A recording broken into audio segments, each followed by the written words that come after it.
a coffee meet since March, April. I was having a chat there with Noel earlier, and we were talking about how much needed and much wanted back in March these coffee meets were. The economy had just such a massive shock to it, and none more than in Kildare. And then we saw a drop in those who were engaging back in May and June as people were resetting their businesses. And now that we're getting back into what we find to be the new norm in the business community, and particularly, thank God, since last Monday, when the business community got the independence to open again, we're now want to connect, because, you know, connecting is just so important at the moment in terms of business, when we don't have the opportunity to be out and about as we used to. You know, there's a much used phrase, and I haven't heard it, but I know my colleagues, both Sean and Noel, would have used it. You know, people do business with people they know, and it's around ensuring that we don't lose that personal touch to both supporting each other, but also leveraging off each other for business needs and indeed business sales. I'm delighted to go to coffee this morning with Sean Gallagher. Sean is an entrepreneur. Many of you would have known him as an investor in Dragon's Den. He's also an author, and previously worked with the local enterprise office in Loud many years. And, you know, I suppose like many people, I'm relishing and enjoying the opportunity to go to coffee with friends. So I would call Sean a great friend at this stage, and indeed has mentored me through many a challenge. And so I'm going to say good morning to Sean. Sean, I know, has his coffee ready to have a chat with me. And then Sean will open up and you'll be able to answer some of the questions from my colleagues around County Kildare. But I suppose, can I start by asking you how, on a personal level, you and Trish and the kids, how life has been in Wicklow over the last 6 months? Yeah, Jackie, lovely to be with you and lovely to be with everybody. You were just mentioning Trish there. One of the things Trish would often say to me, that no matter how many projects I have on myself or how busy I am, I always love, and I'm always willing to go for a coffee with somebody who's either thinking of starting a business or has a business and wondering how to scale it, grow it, take it to the next level, or indeed now even having a coffee with somebody whose business has failed or who has really lost their job or has had a fallback. Because I think that's the nature of who we are as entrepreneurs. And we were chatting just earlier about the isolation that is part of the entrepreneurial journey, that while all of us who run a business, whether it's in a growth phase or whether it's struggling, we struggle to know who we can talk to, because you can't always talk to your customers because you don't want to alert customers to the fact that you may have some cash flow issues. You don't want to speak to your bank or your funders because, again, that may cause some challenges. And sometimes, in truth, we can't speak as openly to our spouses or partners because we don't want to burden them with the concerns of, have we enough money to pay for the mortgage, etc., and the holidays that are coming in front of us. And so the only people we can really talk to, I think, in an open and honest way is with our tribe, the tribe of entrepreneurs who are on the same journey as we have been or are on. And in that lesson, I think, in that there is a lesson that we can all help and support each other. Those of us who are further down the line can reach back and help those who are behind us, and those who are ahead of us, we can look up to those for mentoring and advice and guidance. And to me, that really is the value of what you're doing here, Jackie, is about bringing people together to cooperate, to collaborate, and to share experiences, because that to me is the advantage of this type of a community, that we all support each other on the journey. So back to COVID and the lockdown. Trish and I and the kids, we moved into our new house in Wicklow at the foot of the Sugarloaf, literally the week of the lockdown. So it was a crazy week to get here. And then after that, we were able to take some time. And Bobby is 7 and Lucy is 4. So for all of those people who talk about the joys of working from home, there are also some limitations. I'm blessed now that school is back. Otherwise, you'd probably find Bobby's head hopping up one side of the screen and Lucy's the other to see who you're talking to, Dad. You know, and I think that became part and parcel of the Zoom calls. But it's been great, and I think what it has done for a lot of us, including me, is it gives you time when normally you don't have it. It's forced upon you to take time to rest, to recuperate, to recalibrate in many ways, to get back to, you know, working on a bit of exercise, going out into nature, doing all of those things. But it does have a downside with all that time off. It's a bit like, I often equate it to being like the actor who's between jobs. You want to relax and enjoy the time off because you may not have it again, but at the same time, you're so worried about the fact, will you have another job or a role, that you can't really take time off. And it reminds me back when I was unemployed 2 or 3 times in the 80s, you would like to say to yourself, oh, I'll take some time now to relax and go on holidays or whatever. But you were always in the back of your mind the fear, but what do I do if this doesn't change? And I think that's where we were at. There was a fear and a paralysis about what do we do next. And I think that's now where we are, most of us, entering into the phase of recovery. I often equate, just like the 2008, Jackie, the collapse, and I was in the construction sector, like many small and growing subcontractor businesses. When the market stopped, and at that stage it slowed to a trickle, but with COVID it just fell off a cliff, is that businesses, it was as if we went into a commercial A&E department. We were bleeding money. We had to stop the blood flow, stabilize the patient. And I think we're in that stage now where we're back into recovery and rehab. And I think we now need to say, well, okay, that's been COVID. What's the new normal? And how do we, in our businesses, perform for the next stage, which is getting back into business, growing, changing, adapting, and innovating in order to survive. And for many, sadly, survival will be the new success. Okay. Many of the people that I'm talking to at the moment talk about the one thing in terms of business that this forced lockdown has done to their business is that they'd have to relook at it and adapt. You've had your fingers in many business pies over the last number of years. Your most recent ventures, particularly in the property industry, what have you had to do in terms of adaptation to how you might move forward with that business venture? Well, I suppose the first thing is I set up a commercial real estate business that provides office and industrial manufacturing facilities across the country. So we have some small sites and some very large sites. One of them is down in Braun, the old Braun facility in Carlow, which many people would be familiar with. And so we have lots of different clients. We have a mix of FDI clients and we have a mix of small growth Irish indigenous businesses. And then the first thing is that those buildings were all empty. Where we might have 1,000 people in a building, there was probably 6, which were mostly the security and IT people. So people were working from home. But the challenge emerged when people wanted to come back. We had to make sure that the buildings were COVID friendly, and people were asked to walk on the left side of railway, of foot staircases, you know, in and out different routes, cleansing, cleaning, all of that. So our focus was to maintain the business we had and not to lose the clients. And we're very blessed that we didn't miss a heartbeat in that. But it was, and for me it was, and I'm very always forward focused, outward looking and goal driven. But for me it wasn't about, we can't grow, we can't do anything. What we have to do is we have to protect the core. And that's what we did. We worked really hard to mind our tenants and to save those. But I'm involved in other businesses. I'm involved as a president of a pharmaceutical company in the US, a Florida-based company set up by a great young Irish guy that I mentored many years ago. But that business has been hampered by a lack of cash because so few banks and funders and a lot of the agencies that would have traditionally venture capital and investment firms, they went into slowdown mode, and in fact many stopped investing.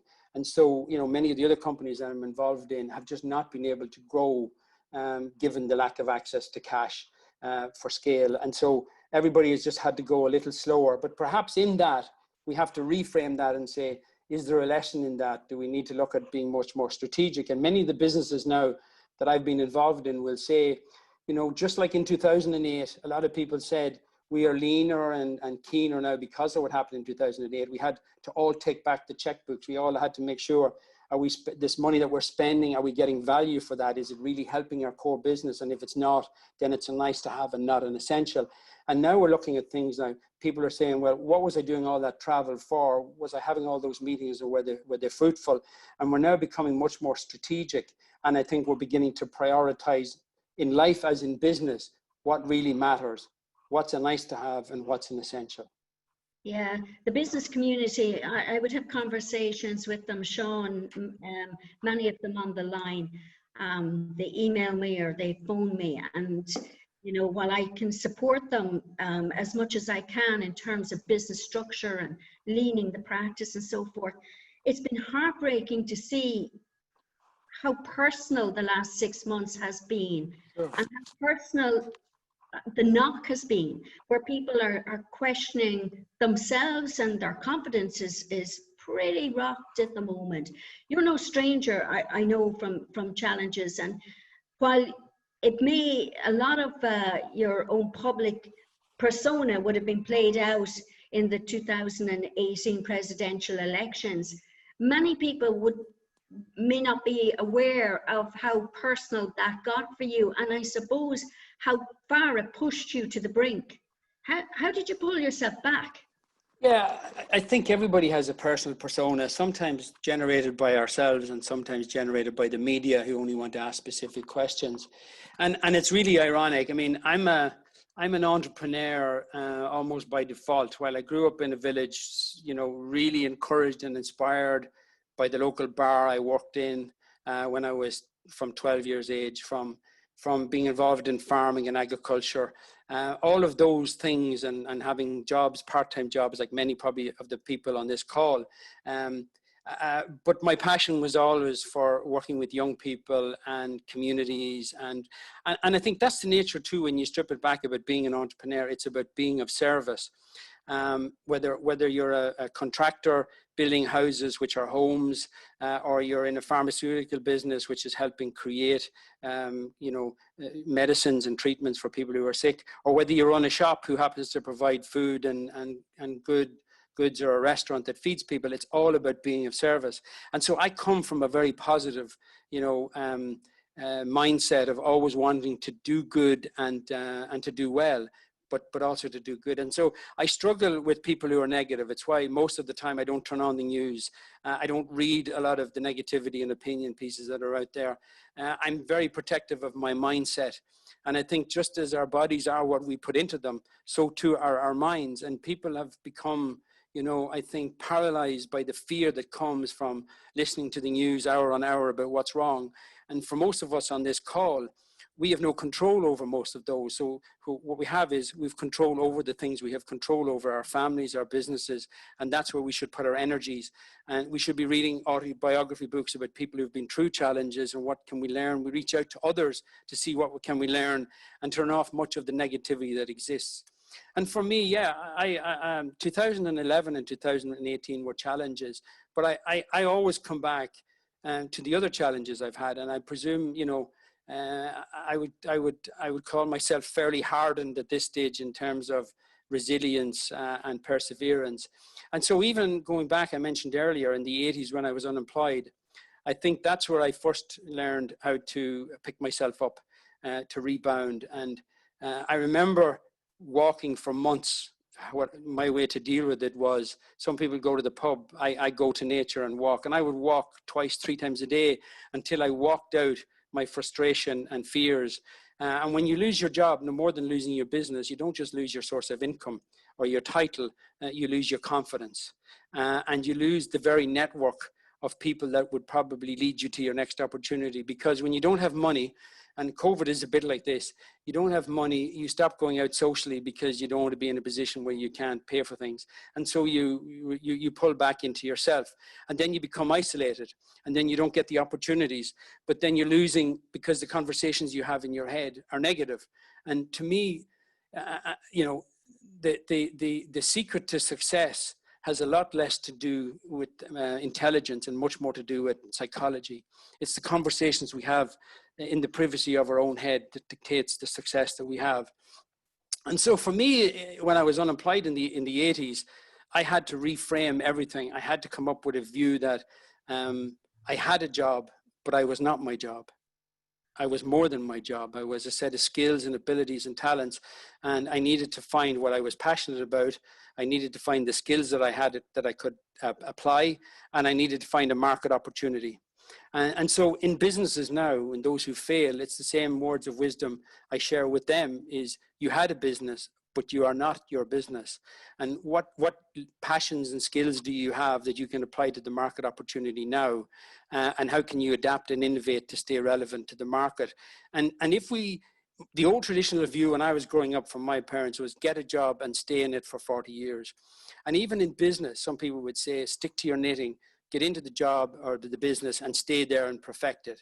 And that just doesn't exist now because the world is moving faster and we can't hold on to what we do. So we have to constantly innovate. And it's just like the shops, the grocery stores in the past, they brought people into their stores. Now they must do their selling online and they must find a way to deliver those goods. Restaurants, the same. They used to bring people in. Now it's about deliveries. And so if you always do what you've always done, you're going to fall behind because the world is moving ahead. So even in 2008, when my business was dramatically bruised by the downturn in the construction sector, the market went from 98,000 new homes a year to 8,000. And effectively the tide just went out. And so we had to innovate. And what we did was we were putting communication systems and audio and music and internet into homes. And we found that what we needed to do was to do something in energy. And so we went in to look at the existing market of homes that are already built and how you could retrofit something in there for energy. And so we came up with what is now called Climote, which was a precursor to Nest. And now that whole thing is just taken off. I'm no longer involved in it, but it just shows how we turned the business around. And I think that's what we need to do, and no more than in the 2011 campaign, I had put a lot of money in there. And after that, I don't mind sharing it with the group because I shared it with you, Jackie, often. I felt somewhere, even though I was, positive and trying to, at the time when unemployment was high, to try and change the national conversation away from politics and tit for tat party politics, a way to focus on what was really important is get the country back to work. If people are working, they can provide for themselves, their families, their homes, they can put their kids through college, they become great role models and they can perform in community and play their part. And so for me, that wasn't about politics, it was just about common sense that that's what makes us all happy and society sustainable. And so I struggled to understand the negativity against me just because I didn't come from the particular political background. But my phone did not ring for 18 months after the 2011 campaign. It didn't ring except for family and close friends. And so I sat down and reframed the entire thing. I put 2 flip charts up in my home office and I said, right, what do you love to do, Sean? What are your skills and where's the market opportunity? And I loved entrepreneurs because I passionately believe that entrepreneurs are the people who create jobs. They're the glue that holds our communities together. And they're the people who generate the tax and the income tax and the VAT that pays all the public service. So I was passionate about that. And I said, well, right, let's go and do something that's needed. And one of those was space to do business in. We all need a business idea. We need to hire the right people and we need to have cash. And we need to have a market, but we also need a place in which to do business. And so I went into the commercial real estate business. But I also wanted to share the lessons of all the entrepreneurs that I'd been meeting. So I got an opportunity to write for the Sunday Independent. And I began to share those lessons of other entrepreneurs through the Sunday Independent. For the next 6 years, I wrote 300 stories of entrepreneurs, all along the things that were the things I loved, things I had skills in, and what I believe the market opportunities for there. And that led me to do a whole host of other things and all the businesses that I'm involved in now. So for me, it's about mindset. We've got to maintain our mental health and well-being. We've got to I reset, Jackie, every day. Every morning I get up, I walked the foot of the mountain this morning. I did a 10-minute gratitude routine, which I give thanks every day. And I think sometimes in COVID, we look at all the negatives. And when our businesses get into trouble, we look at all the negatives. But if I was to say to everybody in this call, what are all the things in the morning that you can do to be grateful for? And when you reset your mindset away from the negativity. So instead of spending the morning listening to an hour of Morning Ireland, spend 10 minutes listening to yourself. You're grateful for your health, your faculties, your abilities, the fact you can see and hear and walk and talk, things that some people would literally die for, that you have a family, that you have a roof over your head, that you have an education, that you live in a country that's free, that you have clean water and food. And then you say, okay, so everything that's going to happen today is a challenge, and I'm going to just take it like that. And it's not life or death, unless it is. And then you go, okay, I have so much to be grateful for. Now, how can I reframe that to use my skills and abilities to be of service and to do good? And in doing good, hopefully I can do well as well. And those, you know, those stories that you wrote for the Irish Independent at the time, you correlated them then into a book, The Secrets of Success. And I know it was written in a very much against a different backdrop, a different economic landscape. But if you were to go back to that book and pull one story that you would pull leadership hints, tips, ideas from, that would lead us going forward in the current climate, who would it be? What would it be? And what could we use from that particular entrepreneur? I think some of the stories in the book are fascinating, and they're everybody from household names. And one of the things that used to frustrate me, because I spend a lot of time, again, tying in my love for young people and trying to help them shape their mindset, and entrepreneurs. I spend a lot of time in schools with young people, trying to encourage them to take risks and to not be afraid to be themselves. And it used to frustrate me, Jackie, and when I'd ask everybody, you know, give me a name of an entrepreneur who inspires you, and people would always throw out people like Richard Branson. And I said, well, that's really great, and he's a wonderful guy, but what about all the Irish companies? What about the hairdresser down the road, and the person who runs a local supermarket, or the engineering workshop that are creating 30 jobs in your community? They're heroes. And, you know, let's look at those stories. And so the stories in the book are everybody from Tato to Avoca to Dundeel to Clonakilty black pudding to Flahavan's porridge in the morning that you eat. And their stories are amazing. And it's why I have such a great love for entrepreneurs. But the lesson I took away, and that I would share with everybody who's starting off in business or who's in a small business, is this: no one ever started a big business. And so if you look at Zuckerberg and Facebook, started in his dorm. If you look at Microsoft, started in Bill Gates' garage with somebody else. And so all of those over time, with luck, with hard work, with hitting the right opportunity, being in the right space at the right time, and being willing to grow and develop and learn, you can grow your business. But everybody who has a startup, to me, is a hero, because they have the capacity to grow and they're doing something that's of service to people. So that, to me, for all of us who are in business, entrepreneurs do not get enough praise, because of the people who really create the jobs. And we really need, every day that we have a business, we need to get up and say, I am firing, doing my thing. I have the courage to start. I'm out doing something. The people who might criticize me or who might write negative things about me are in employment, paid by somebody else, who will never take the risk to start their own thing. And so change is always by people who have the risk to step out from their comfort zone. That was the first thing. The second thing is that nobody ever grows a big business on their own. None of us, no matter who we are, have the full bandwidth of skill sets required. So I always see that people who are creative, who make things, who are artistic, usually are crap at accounts and finance and even at sales sometimes, because that's not the way they're wired. And so if you're great at sales, you may not be good at technical stuff. So I ran Ireland's home technology company. I'm not a technologist, but I'm really good at selling, and I'm passionate about what I'm passionate about, and to communicate that. And so if we have a business, we need to find people who are skilled at the technical, skilled at the finance, skilled at the sales, and skilled at the management. And so for me, that's another takeaway. Don't ever think you have to do it on your own, because you can't, because nobody ever else did.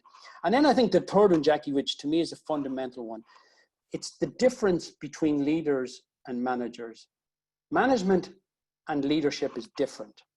Management is about doing things right, whereas leadership is about doing the right things. And so if you imagine today that you have a store and you do it really well, what you've always done, you polish the store, you stack your shelves, you do everything, you're managing the business really, really well. However, a leader in that space would say, it's not about keeping the store polished and the goods on the shelves. Leadership is about doing the right things. And the right thing now is, I need to pivot. I need to go online. I need to be in social marketing. I need to be having influencers talk about my store. It's not about getting people to cross the threshold. It's about getting eyeballs on my website and on my products, and making sure that there's an easy way to navigate that and to pay for my goods and to get them delivered. And now it's a different model. So you've got to look at your business and say, am I managing it or am I leading it? And Marcus Goldsmith, who's a very good coach and mentor in the US, great author, has a saying that what got us to here will not get us to there. And so it's about being willing to innovate and change. And Darwin, who wrote about the theory of evolution, I always quote him because to me it's so simple and yet fundamental, that the species who survive are not those who are the strongest nor the most intelligent, but those most adaptable to change. And that is where we are at now, is who can change and adapt. And they're the people who will survive.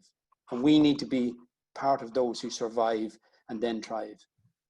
Well, I could sit here all day now and have coffee with you, Sean Gallagher, at this chilled leisure. May we do it again over and over.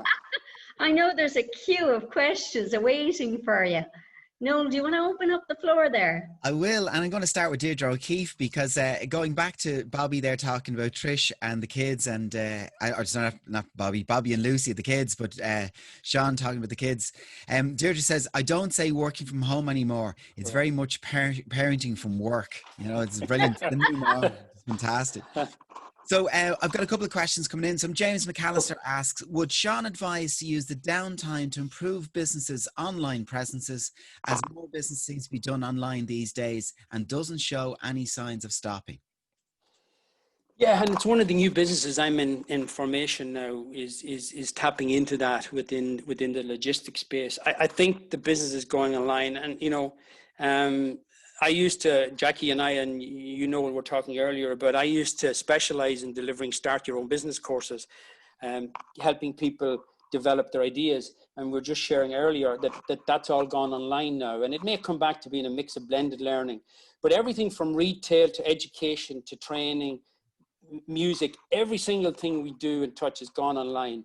Even, you know, our health now is going to be, we're going to sit at home, we're going to plug our finger into a device, and a GP in an office very far away is going to take our oxygen levels and our heart rate and our blood pressure, and everything's going to be online. So if you've got a business, protect its core by minding the current business customers, but make sure that you're going online, because here's what it is.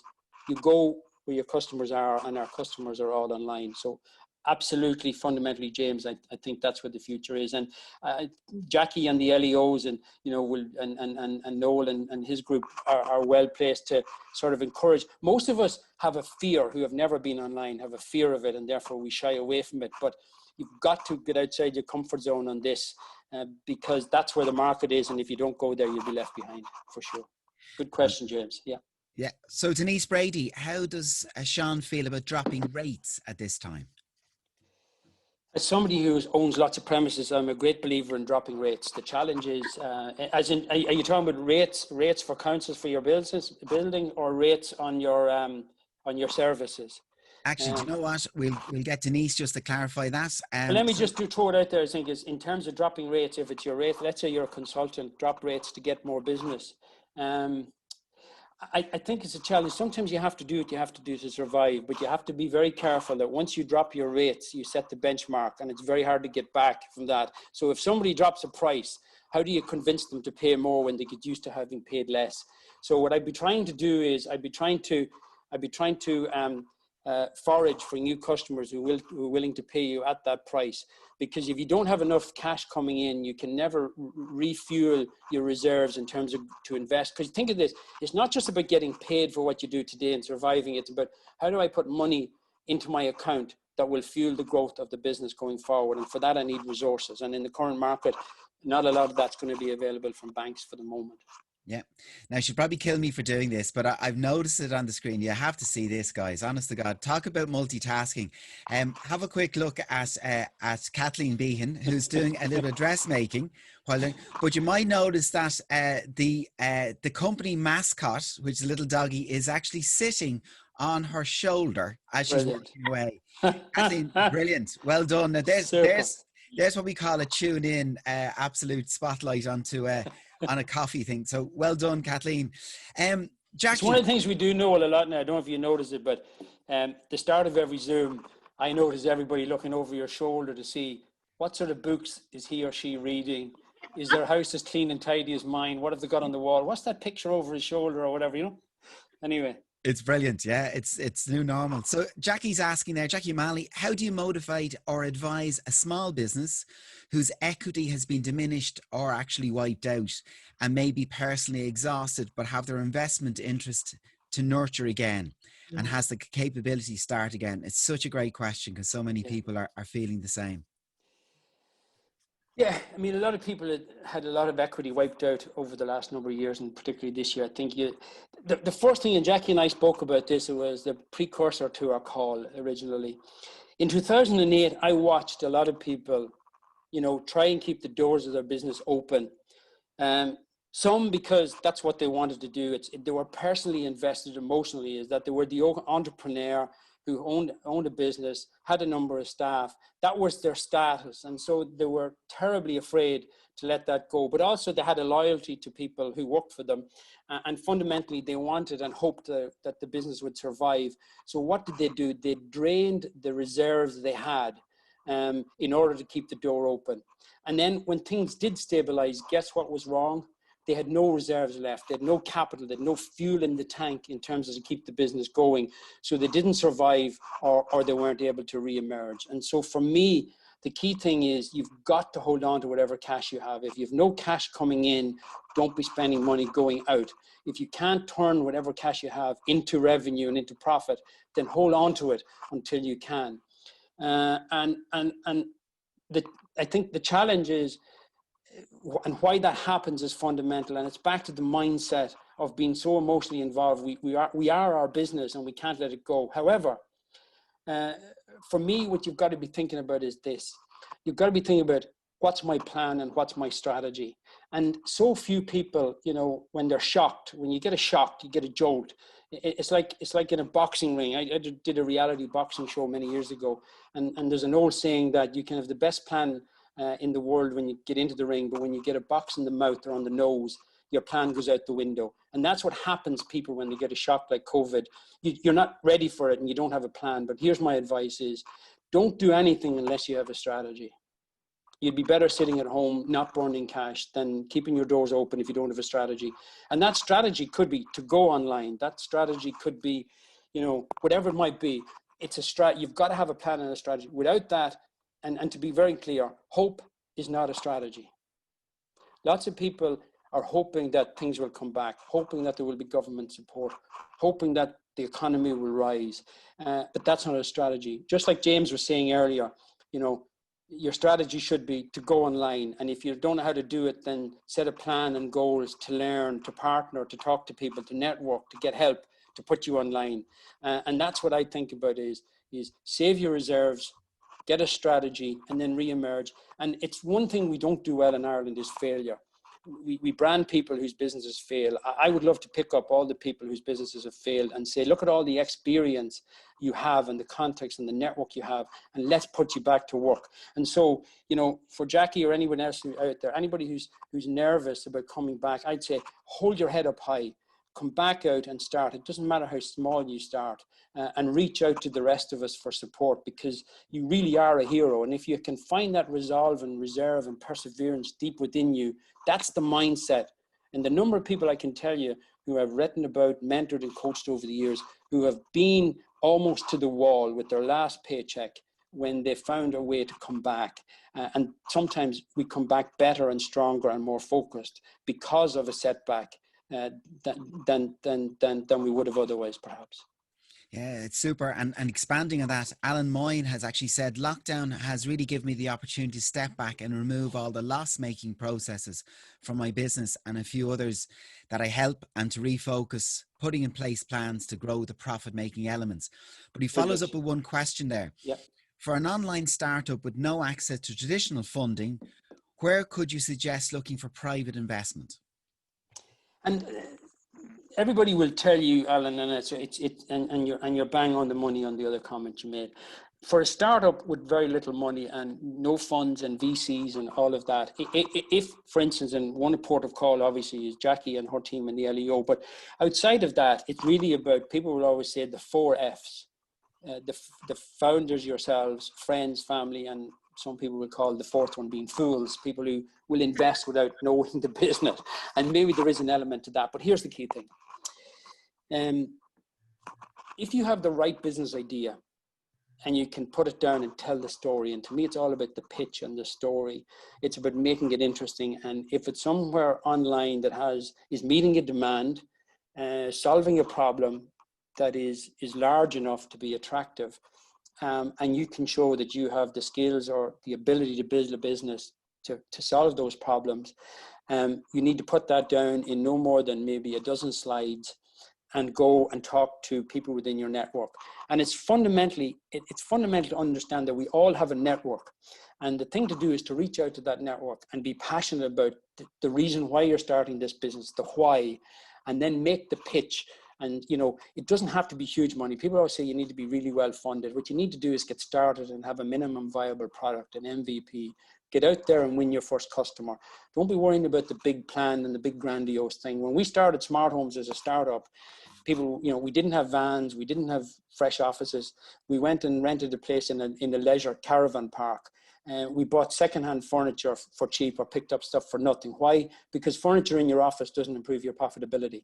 So it's a bit like this. Can you get a first customer, a minimum viable proposition? And when you do that, you then go around and convince more people to come on board. And you have got to get out of the thing about in Ireland, we're sometimes humble and shy and, you know, not wanting to put our head up because so what I would say is become an evangelist for your business. Be passionate about it and go out and talk to a number of key friends and colleagues and find people who've invested in business before and find mentors and build yourself in that network. And if you haven't, please reach out to me and I'll happily guide you towards some of those networks where people are always looking to invest. Because I don't know if you read recently or saw that the banks now are charging a negative interest for money in banks. So anybody who has made money, who has had an exit, who has sold a business, look and see, do you know anybody in your areas who has exited and sold a business? They have money and they will want to be involved in a business, not necessarily on a day-to-day operational business, but they put some money in, help you, introduce you to their contacts and sit on your board and be a wise advisor. That's the advice I would have. And the best of luck, Alan, with that. Yeah. No, thank you, Bobby. And thank you. Sorry, I was going to say thank you, Bobby, for the question. And we're about to read Bobby's question there. So thank you, Sean. Bobby Harper saying about how we measure success. Should the way we measure success change from traditional GDP and money measurement? So Absolutely. What does success mean? Like, yeah. And fundamentally, success means different things to everybody. It's a bit like, and again, you've got to reframe this. And it's reframing, I think, in the context of media and the social definition of success. Traditionally, it was about having loads of money. Now, if you look at even those businesses that are doing really, really well, society is demanding that they're green, they're environmentally conscious. A lot of the companies who used to invest in big business are now being asked to make sure that they invest ethically in businesses that are not damaging the environment. What does success look like? Success used to look like making loads of money, having jewelry, fast car, big house, you know, big yacht and a plane, and most of that's nonsense.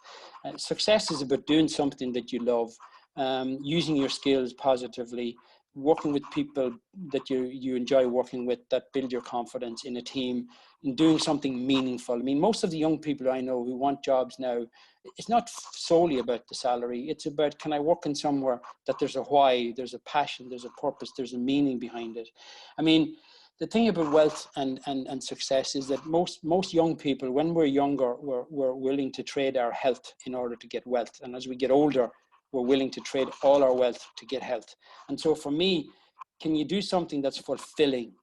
And then can you also be physically and mentally well and happy? And health and joy and happiness are really what success is about. All the money in the world is of no value to you if you don't have those things. And maybe one of the upsides of COVID is that it's allowed us to recalibrate what really matters and prioritize the things that do matter and not focus on all the nonsense that doesn't. Yeah. So as we're coming into the last 5 minutes, I have two questions I'm going to put to you together there, Sean. Laura has launched our hamper website during the pandemic and Brilliant. looking for advice on promoting it. And Deirdre picked up on one of your phrases that you used earlier on about knitting your community together. Yeah. And something came to mind. How do you envisage Irish wool innovations as a growth indigenous economy? You know, so Jesus, right, Irish wool, that's brilliant. Well, the first one is about the hamper. So here's the thing is, I have somebody retiring from one of our buildings and I need a hamper for them. So through Jackie, send me on your email and I'll order the first hamper. So by promoting yourself, it's amazing how you can hit on things. I think hampers are going to be great presents. Buying stuff online, brilliant. Who wants to go shopping and pack stuff up when you can buy it online? So I think that's a real growth business, and there's some other people in it, but I think there's loads of scope for it. I know nothing about Irish wool, but I do know that everybody is reverting back to, in skincare, it's an area, beauty is an area my wife Trish is really interested and involved in for many years. It's all going towards clean, organic, clean. With clothing, it's going to natural fabrics and you know, how we recycle and how we use fabrics over and over again. So I think with right marketing, right design, and right products, I think that's only a business that can grow. And again, huge on the international market. If you can get a few nice key influencers to wear your product, send it off to Megan there or somewhere, Kate or somebody, get somebody, a key influencers to start wearing your stuff, make it cool. But here's the key thing. Don't be worrying about taking big ads out in papers. Gets loads of press, PR, milk the whole social media thing, because that's the way to break into the market. yeah, super, Sean. I'm going to just share up because a few people are asking about supports. So the Local Enterprise Office website, so localenterprise.ie/Kildare. And Jackie and her staff have put an amazing little one-click page together for immediate COVID-19 financial supports. If you click on it, it's available on the front page. There's quite a bit of reading in it because it goes through each section piece by piece with detailed and comment on first steps and contact details. So quite a lot on it. So just a quick reminder, Kildare Local Enterprise Office website, localenterprise.ie/Kildare. And just before I pass back to Jackie to close out the session, a lovely comment there for you, Sean, from Deirdre O'Keefe, is saying it's incredibly refreshing to hear that someone like Sean has suffered the same inner demons in the sense of her self-enforced negative thoughts. I work alone 10 hours a day since COVID and have become my own worst enemy for a while, but connecting with like-minded business people via Zoom has been a lifeline, and it's great to hear that, Deirdre. Brilliant. That's super. Yeah. So I'll pass back to you, Jackie, to close out the session. Yeah, thanks very much, Noel. And thank you, everyone, for your genuine participation. When I spoke to Sean, we were very anxious that, you know, this was authentic. We didn't want anything forced. And I think, you know, hopefully he felt that the warmth and support that's genuinely out there and the genuine messaging of support, that nobody should feel isolated or alone. Noel, I'm delighted you pulled up my homepage there, the Local Enterprise Office, because the support is there. And all of those questions around going online, there is 90% funding available at the moment. It has never been so easy to take a business online and borrow the other 10% from friends as families, as Sean would say, to get the work done. That trading online voucher is only available to the 30th of September. I'd urge every one of you to ensure you get that $2.5 into your business to increase the online presence, because there is no going back to how we used to do things. We need to adapt and ride the wave of technology now. And as always, my staff, while small, are always here to support and help you. They've done an amazing job for the last 6 months. I only front the house here. They're the ones doing the work in the background, and I'd like to thank them. But I'd also like to thank Sean for meeting me for coffee today. And I look forward, myself and Sean are working on a really exciting new project. And the details will be coming very soon. And it will be to the benefit of every business in County Kildare. But again, thank you, Noel. And Jackie, if I could just add one thing here, just to sort of leave people with one thought, and it's this: I wear this band on my own arm as a reminder to myself. It's a blue plastic wristband, but it has a very simple formula on it, and it says, and it's from my own mentor, Jack Canfield, the great author of Chicken Soup for the Soul, who in 2011 I reached out to and has been a mentor, and with whom I've worked for many years. But it says on it is E plus R equals O. E plus R equals O. The event plus your own response to that event equals the outcome. So whatever the event is, the only way to influence the outcome is to alter your response to it. So you can't control the event, but you can control your response to it. And that would be my message today. Find the power within yourself by working with Jackie and networking with others to have a different response than perhaps others have. And that will determine the outcome for all of us in our own personal lives. Thank you, Sean. Jackie, just before I close, from a tech point of view, we've recorded the session. It'll be available later on. And Jackie, I think this is something you're going to continue on a weekly basis, isn't that it? Oh, look, there's no stopping me going out for coffee now, Noel. I'm going back into my black book. I don't know who's going to take up my offer as yet for next Monday, but suffice to say, 11 o'clock next Monday, we'll be here. Aoife Horn in our office, who looks after posting all our events, does a super job. She'll have the details up perhaps Wednesday evening, Thursday. People keep an eye out, and do please join me. So with that, we'll draw the session to a close. Thank you, Jackie, for putting it together. Sean, thank you for my pleasure. being brave enough to be the first guest. When Jackie asked, you just got to do it. Absolutely. And to everyone for turning up this morning. 54 people in the room. And so when the recording is put out on social media, you might share with some family and friends and invite them to the next session next Monday. Great. So look after each other, be safe, stay positive, and we'll see you next week. Thank you. The very best to everybody. Thank you, guys. Very best.